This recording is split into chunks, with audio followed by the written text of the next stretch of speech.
Hello, my name is Michael Iwama, and I am an occupational therapist, um, uh, but I work as the chair and professor of occupational therapy at Georgia Regents University in Augusta, Georgia, in the United States of America.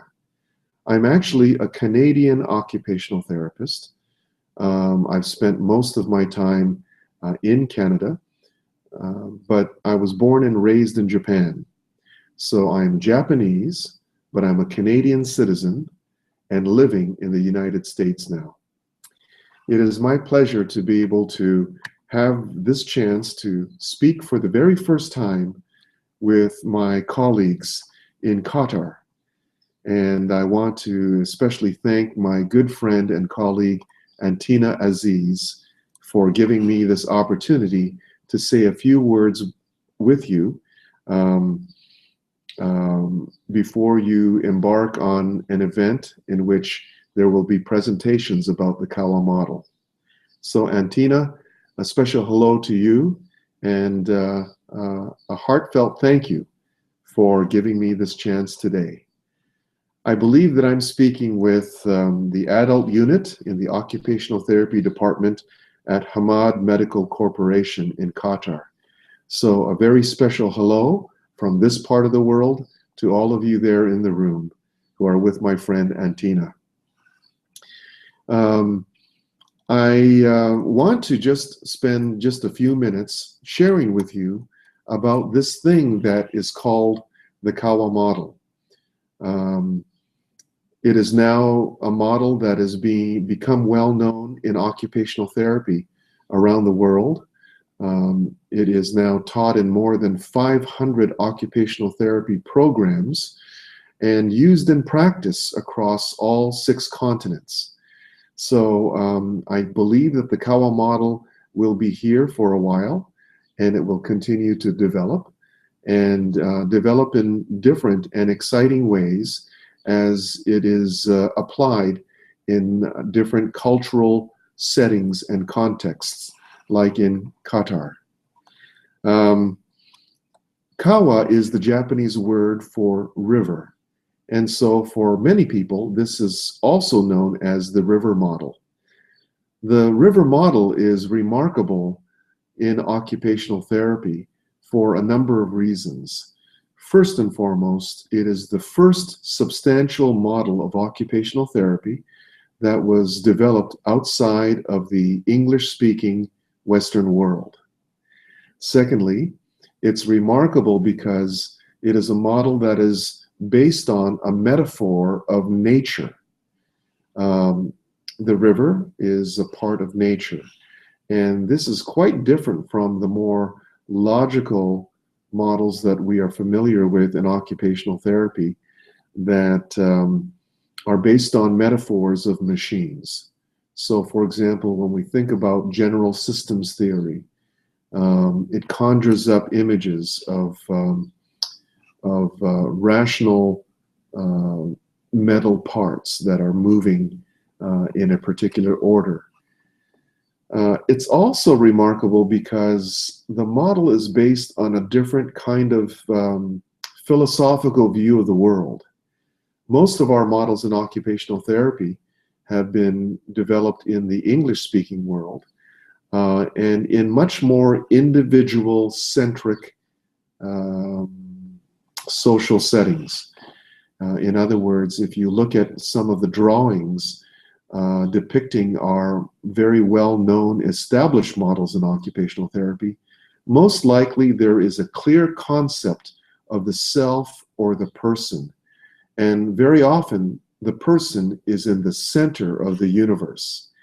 The person also is given the privilege of being a distinct entity that is separate from the environment. So usually we see a person and an environment, and the connection between the two is usually explained in this concept that Western occupational therapies refer to as occupation. The Kawa model, though, differs in that the philosophical view of the world that it is based on is not one in which the individual is almighty over the environment, but rather that both the self and people and nature, the environment, are connected together in this inseparable whole, that there is a dynamic relationship that is always occurring between us and the world in which we live and the circumstances that we find ourselves in. So those are just three of many ways in which the Kawa model is distinct and different. I say remarkable. Our mandate or our mission in occupational therapy is very much like a very special promise that we give to the world and to society and to people that live in our communities, people that we call our clients and our patients. Essentially, we're trying to enable people from all different walks of life to be able to engage and participate in those activities and processes of life that are valuable and meaningful. And it's very much like a river. The Kawa, which is the Japanese word for river, is a metaphor to depict a person's life journey. And there are times in which the river walls may get thicker. In the Kawa model, we refer to that as problems or issues in the physical and social environment. The river walls can become thicker and affect or limit the amount of flow of water that flows in the river at that point. Or rocks, in other words, in the Kawa model, problems or difficulties can appear in these rivers and can also serve to impede the flow of water or to even block it. There are driftwood that come along in a river that can either push rocks out of the way and create new channels of flow, or can get caught between the river walls and the rocks, and in between the rocks, compounding or increasing the blockage of flow in the person's river. Well, I like to think that occupational therapy is really wonderful because we as occupational therapists are life flow enablers. We can work with people's rivers to remove impeding rocks. We can do things to the environment to increase the size of the river, to push those river walls back and to be able to enhance the flow that goes through the river, or in other words, enhance the person's life flow. We're good at taking a person's assets and skills or experience, attributes, and to be able to, just like driftwood used to push rocks out of the way, we can also help people to use their skills and their abilities to discover and increase these channels of flow in their life. So you are all life flow enablers.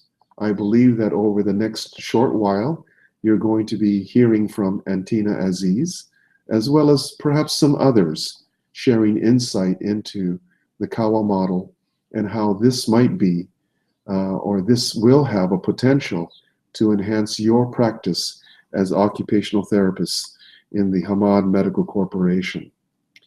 Thank you very much for giving me this opportunity to meet you all and to say hello. I wish for all of you that your rivers will, from this point forward, flow much more powerfully and dynamically. Have a great day, and I'll talk to you again. And once again, thank you very much, Anteena, for giving me this chance to meet with the occupational therapists of Qatar. Goodbye for now.